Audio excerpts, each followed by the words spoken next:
When fiction and reality collide, things get a bit messy.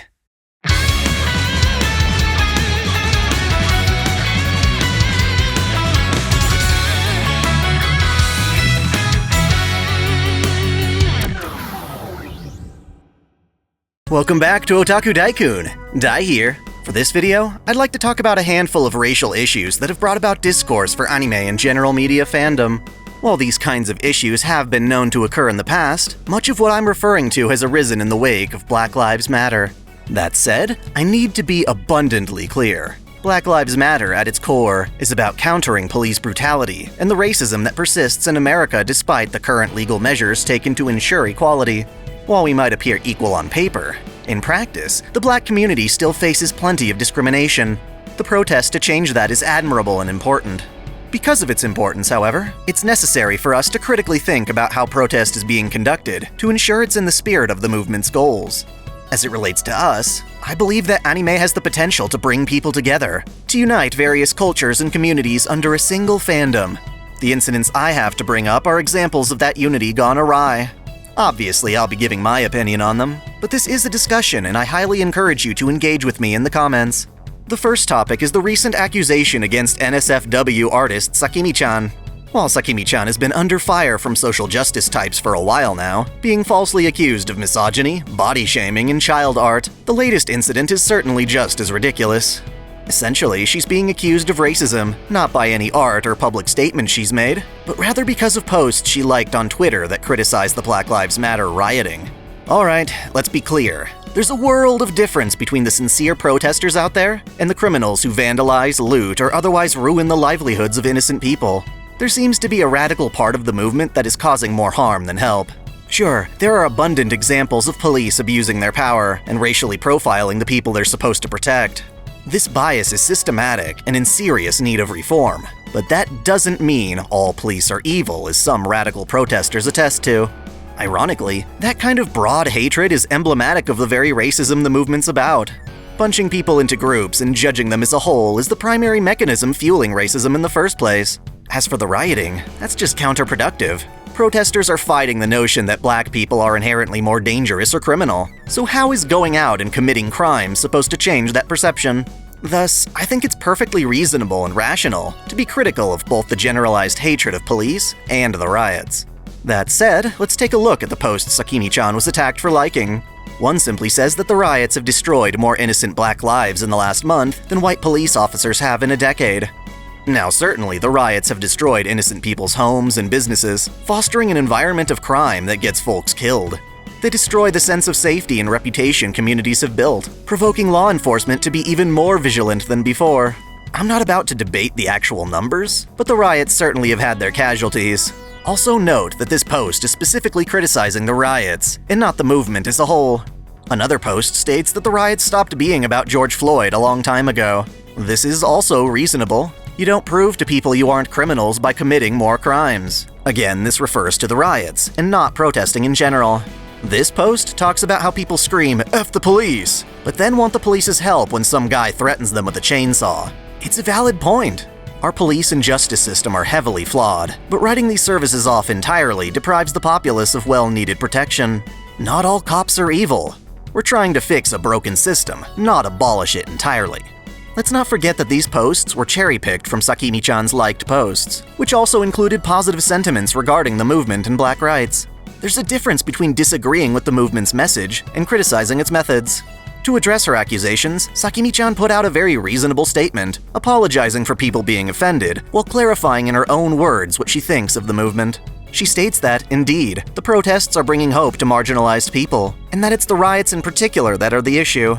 She claims to know both cops and business owners who have suffered from the riots, and her post likes were merely in solidarity for those people she cared about. After reading this, there's no conceivable basis to claim Sakimi-chan doesn't support the movement's message, unless people are actively looking to hate on her. Well, let's just say it's not the first time. Think about it. To even find these posts, someone had to deliberately dig through her Twitter likes and handpick a select few to weaponize against her. This is why many have suspected haters of being jealous of Sakimi-chan, or at the very least seeking her as a popular target to gain attention from. After all, she is one of the more successful anime artists online, with a massive Patreon following. I've no doubt that the influencers attacking her have a lot to gain by doing so, fulfilling a separate personal vendetta of thriving off the drama to promote themselves, which is sad. Ultimately, I feel that the Sakimi-chan issue is a matter of hateful people taking advantage of the protest to bank off false controversy, drawing in plenty of other people who haven't done their proper research. That's not to say there aren't racist members of the anime community, or at least those who declare themselves fans. After all, just look at this wonderful Rin Tosaka cosplay. It's a brilliant example of someone celebrating their fandom, and I'm happy to know there are fellow Fate fans like her in the world. It's a shame then that black cosplayers still get people constantly pointing out that they're black, implying only white people can cosplay anime characters. What do these people hope to gain by stating the obvious racial difference? I've already discussed at length my take on the cosplay philosophy in the video titled The Cosplay Conflict, which I humbly recommend you watch. In short though, people cosplay for different reasons. While I find it admirable when a cosplayer is able to perfectly replicate the look and feel of a character, down to the performance and body shape, that's only one part of the process.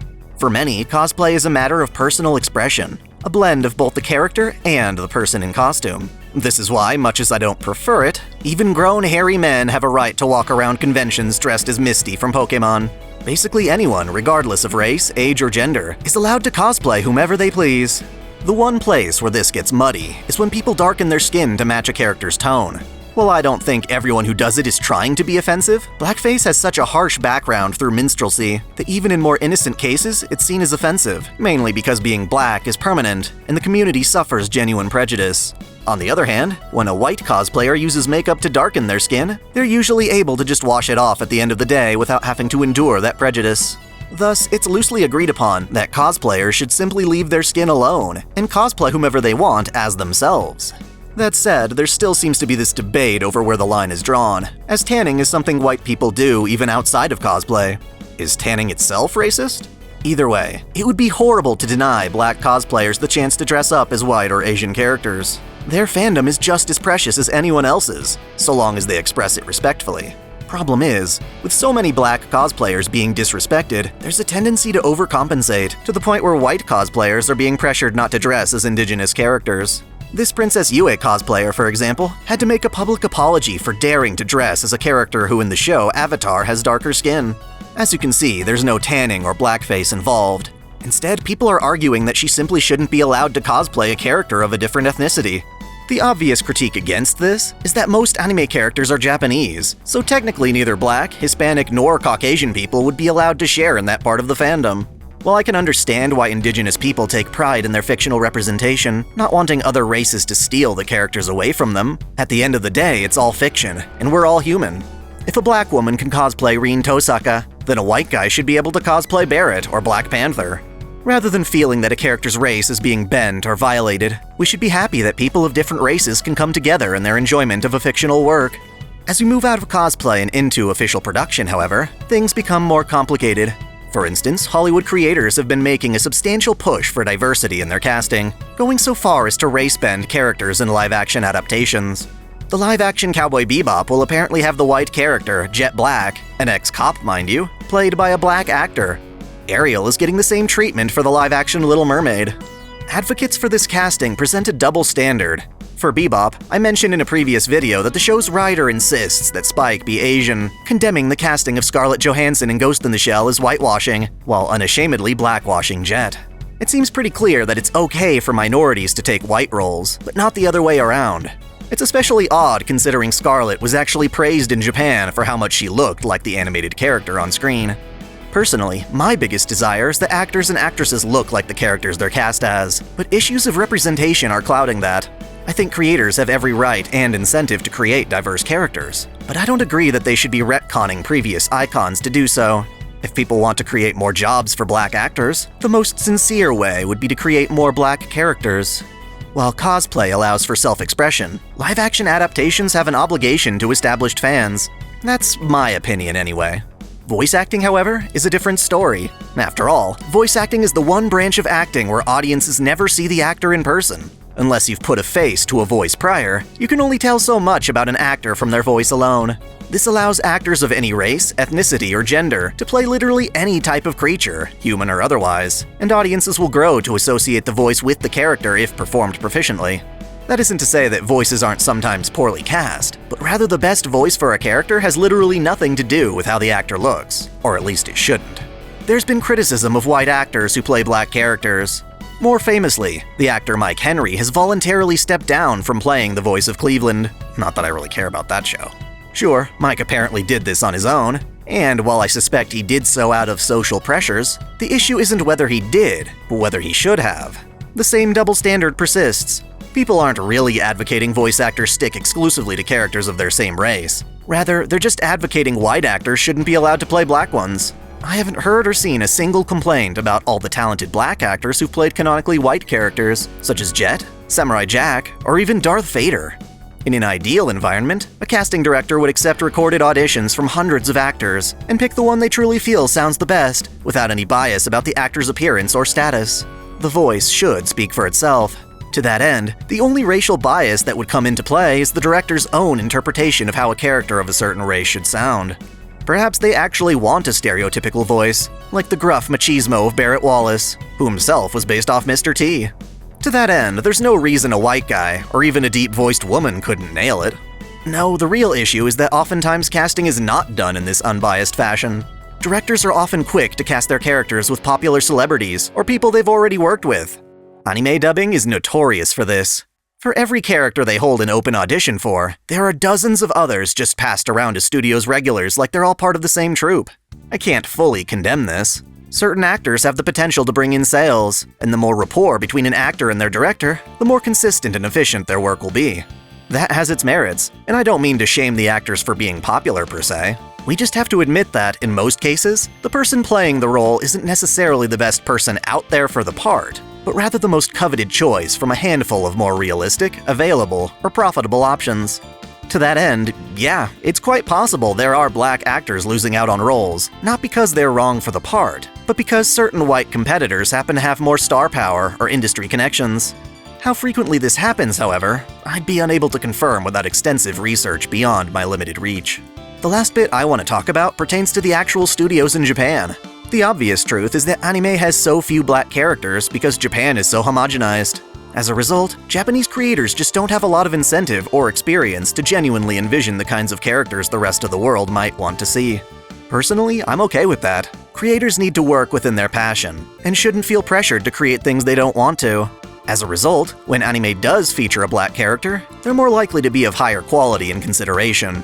Shinichiro Watanabe, the director behind the Bebop anime, takes personal interest in Western ideas and intentionally puts more black characters into his works because of it.